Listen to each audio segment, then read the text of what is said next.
Good morning, class 8, subject science. Today we start friendly microorganisms.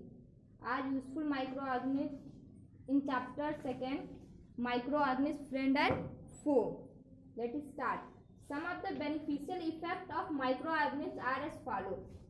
कुछ यहाँ पे microorganism के बारे में लिखा हुआ है, आपको दिया हुआ है उनके यूजफुल इफेक्ट कि जो है माइक्रोऑर्गेनिज्म हमारे लिए क्यों जरूरी होते हैं. फर्स्ट है पहला, microorganism are utilize in the making of curd, bread and cake.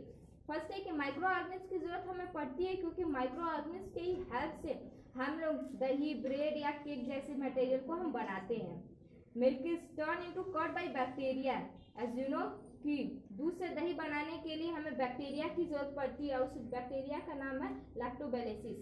इस लैक्टोबैसिलस बैक्टीरिया की हेल्प से हम लोग मिल्क से कर्ड बनाते हैं.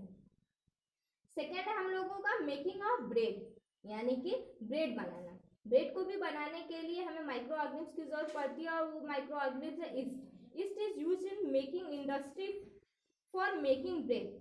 इसका यूज करते हैं हम लोग इंडस्ट्री में ब्रेड बनाने के लिए. When yeast is mixed in dough for making bread, the yeast reproduces rapidly and gives out carbon dioxide gas during respiration. The bubbles of carbon dioxide gas fill the dough and increase its volume. This makes the bread rise. The holes of the bread are due to the bubbles of carbon dioxide given off during the baking process. This makes the bread light, soft and spongy. Bread बनता कैसे है? तो सबसे पहले industry में लोग east को उस आटे के साथ मिला देते हैं जिस आटे से हम लोग ब्रेड बनाते हैं. और ईस्ट अपना जो रिप्रोडक्शन का प्रोसेस है वो बहुत ही जल्दी से स्टार्ट कर देता है. और वो जब वो रिप्रोडक्शन का प्रोसेस करता है और उसे सांस लेने के लिए उस टाइम उसे सांस लेने की जरूरत यानी रिस्पायरेशन की जरूरत पड़ती है. उस रिस्पायरेशन के प्रोसेस में वो कार्बन डाइऑक्साइड गैस रिलीज करता है. कार्बन डाइऑक्साइड गैस रिलीज करता है जिसकी वजह से जो आटा होता है उसका वॉल्यूम बढ़ जाता है, जिसकी वजह से ब्रेड में खमीर उठ जाते हैं और वो फूल जाता है. और जैसे ही ब्रेड को हम लोग जब पकाते हैं तो उसमें से बबल्स के रूप में कार्बन डाइऑक्साइड बाहर निकल जाता है. जैसे ही कार्बन डाइऑक्साइड पकाने के बाद ब्रेड से बाहर निकल जाता है वैसे ही ब्रेड बिल्कुल सॉफ्ट हो जाता है, लाइट हो जाता है, यानी हल्का हो जाता है, बिल्कुल स्पंजी हो जाता है.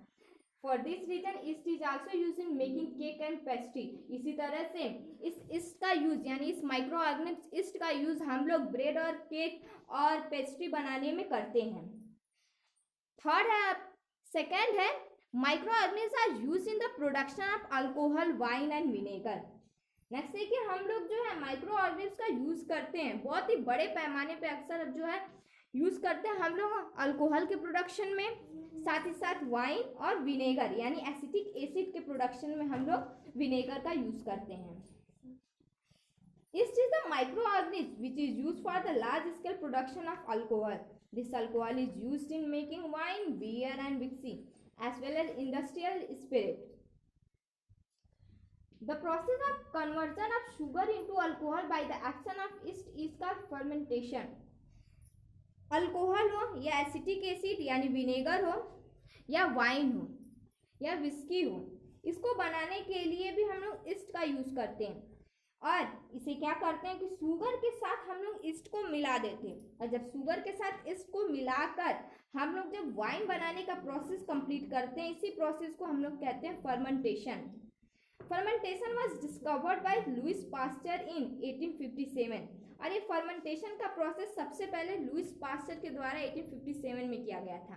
इन order to make alcohol, yeast is convert sugar into alcohol. इस प्रोसेस में क्या होता है कि जैसे ही ईस्ट जो है शुगर के साथ मिलाया जाता है तो ये अल्कोहल में इसे बदल देता है. Bacteria can turn alcohol into acetic acid. A dilute solution of acetic acid is called vinegar. उसी तरह से बैक्टीरिया अल्कोहल को एसिटिक एसिड में कन्वर्ट कर देती है और इसी के डाइल्यूट सॉल्यूशन को ही हम विनेगर कहते हैं या फिर एसिटिक एसिड कहते हैं. नेक्स्ट है आपका micro organism are use in the preparation of medicine. Micro organism का यूज हम लोग कहते हैं मेडिसिन बनाने के लिए यानी ड्रग्स बनाने के लिए. A medicine which stop the growth of growth of or kills the disease causing microorganism is called an antibiotic. वो मेडिसिन जो कि माइक्रो ऑर्गेनिज्म के ग्रोथ को रोक दे, यानी वो माइक्रो ऑर्गेनिज्म जो हमें बीमार करते हैं उनके ग्रोथ को रोक दे या उन्हें ख़त्म कर दे, मार दे, उसे हम लोग कहते हैं एंटीबायोटिक। और एंटीबायोटिक ही बनता है माइक्रो ऑर्गेनिज्म से। The antibiotic are manufactured by growing specific micro organism are used to cure a number of disease. और ये जो एंटीबायोटिक है ये भी किसी न किसी एक स्पेसिफिक माइक्रो ऑर्गेनिज्म के हेल्प से ही बनता है जो बीमारियों से लड़ने में मदद करता है। Antibiotic are made from fungi and bacteria. Antibiotic ज़्यादातर जो है फंगी और बैक्टीरिया से ही बनाए जाते हैं। Antibiotic are use to treat many disease in humans. और एंटीबायोटिक के हेल्प से मानव में होने वाली बहुत सारी बीमारियों का ट्रीटमेंट इलाज किया जाता है। Antibiotic are however not effective against disease caused by virus. Antibiotic bacteria fungi से होने वाली बीमारियों से तो लड़ता है बट वायरस से होने वाली बीमारियों से नहीं लड़ता, इसीलिए वायरस से लड़ने वाली बीमारियों के लिए वैक्सीन बनाया जाता है। और नेक्स्ट है vaccine. A vaccine is a special kind of preparation which provide immunity or protection against a particular disease. Vaccine क्या होती है? एक स्पेशल टाइप की मेडिसिन होती है जो इम्यूनिटी सिस्टम को बढ़ाने के लिए और बॉडी को प्रोटेक्ट करने के लिए, बीमारियों से लड़ने के लिए अक्सर दी जाती है। A vaccine develop the immunity from a disease. Next है microorganisms are used in agriculture to increase the fertility of the soil by fixing atmospheric nitrogen gas to form nitrogen compound. अब नेक्स्ट है कि micro organism का use हम लोग agriculture purpose के लिए भी करते हैं और इसमें अक्सर मिट्टी की फर्टिलिटी यानी उपजाऊपन को बनाए रखने के लिए, उसकी फर्टिलिटी बनाने के लिए ये जो कुछ बैक्टीरिया होती हैं जो कि नाइट्रोजन फिक्सेशन का काम करते हैं।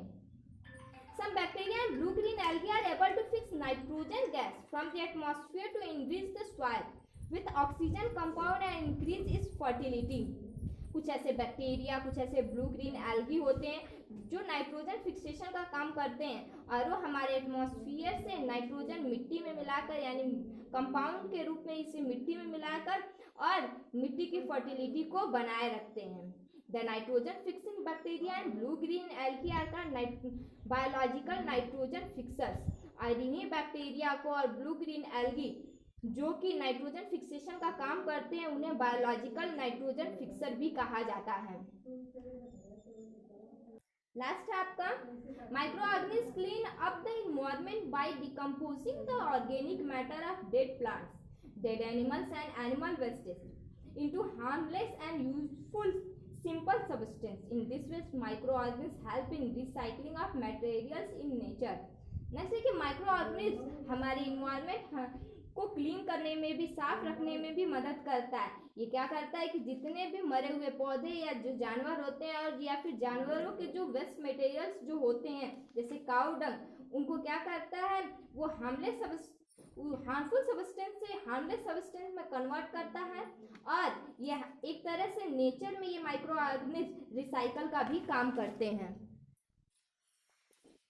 In addition to cleaning the environment, the microorganisms also help in recycling the nutrients in nature which can then be used as food by green plant.